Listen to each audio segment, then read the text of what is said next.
ரிஷப் பண்ட் இல்ல record fund அப்படின்னு தான் இவரை சொல்லணும். அவரை பத்தி தான் இந்த ஷார்ட்ஸ்ல நம்ம பார்க்க போறோம். அவர் பண்ண நிறைய இன்ட்ரெஸ்டிங்கான ரெக்கார்ட்ஸ் இருக்கு இந்த ஃபர்ஸ்ட் டெஸ்ட்ல. அவர் பண்ண ஃபர்ஸ்ட் இன்ட்ரெஸ்டிங்கான ரெக்கார்டு என்ன அப்படின்னு பார்த்தீங்கன்னா, ஃபர்ஸ்ட் இந்தியன் பேட்டர் இங்கிலாந்துக்கு எதிராக 2 இன்னிங்ஸ்லயும் செஞ்சுரி அடிச்சிருக்காரு. இதுல பியூட்டி என்னன்னு பார்த்தீங்கன்னா, இங்கிலாந்துலயே அடிச்சிருக்காரு. நெக்ஸ்ட் வந்து என்னன்னு பார்த்தீங்கன்னா, இந்தியன் விக்கெட் கீப்பர் பேட்டர் 2 இன்னிங்ஸ்லயும் செஞ்சுரி அடிச்சவர் இவரு தான்.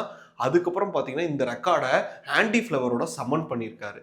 அதுக்கப்புறம் பார்த்தீங்கன்னா, அடுத்த ரெக்கார்டு 150 கேட்ச புடிச்ச 3rd Indian wicket keeper. First வந்து பார்த்தீங்கன்னா சயீத் கிர்மானி, செகண்ட் வந்து எம்.எஸ். தோனி.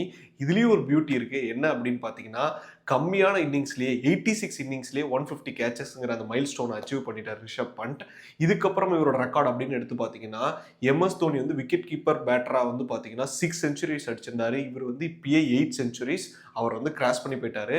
அதுக்கப்புறம் சிக்ஸர்ஸ்னு எடுத்து பார்த்தீங்கன்னா, நம்ம வீரேந்திர சேவாக் வந்து 90 சிக்ஸர்ஸ் அடிச்சிருக்காரு. ரோஹித் சர்மா 88, ரிஷப் பண்ட் இப்பயே 81 வந்தாச்சுங்க. அடுத்த டெஸ்ட்லேயே வந்து இதை கிராஸ் பண்ண போறாரு. இந்த சிக்ஸர்ஸை பத்தி பேசும்போது தான் இங்கிலாந்துல ஒரே டெஸ்ட்ல 9 சிக்ஸர்ஸ் அடிச்சது இதுக்கு முன்னாடி பாத்தீங்கன்னா பென் ஸ்டோக்ஸ் 2023 அடிச்சிருக்காரு. ரிஷப் பண்ட் இப்ப 2025 அடிச்சிருக்காரு.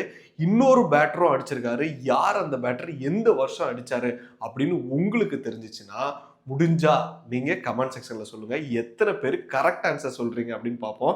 இந்த மாதிரி இன்ட்ரெஸ்டிங்கான வீடியோஸ் பார்க்கணும் அப்படின்னா நீங்க என்ன பண்ணணும்? நம்ம சேனலை லைக் பண்ணிக்கணும். அப்படியே ஒரு சப்ஸ்கிரைப் பட்டன் எல்லாரும் மறந்துடுறீங்கன்னு நினைக்கிறேன். கீழே தான் இருக்கும். மறக்காம அந்த சப்ஸ்கிரைப் பட்டனையும் அழுத்தி விடுங்க.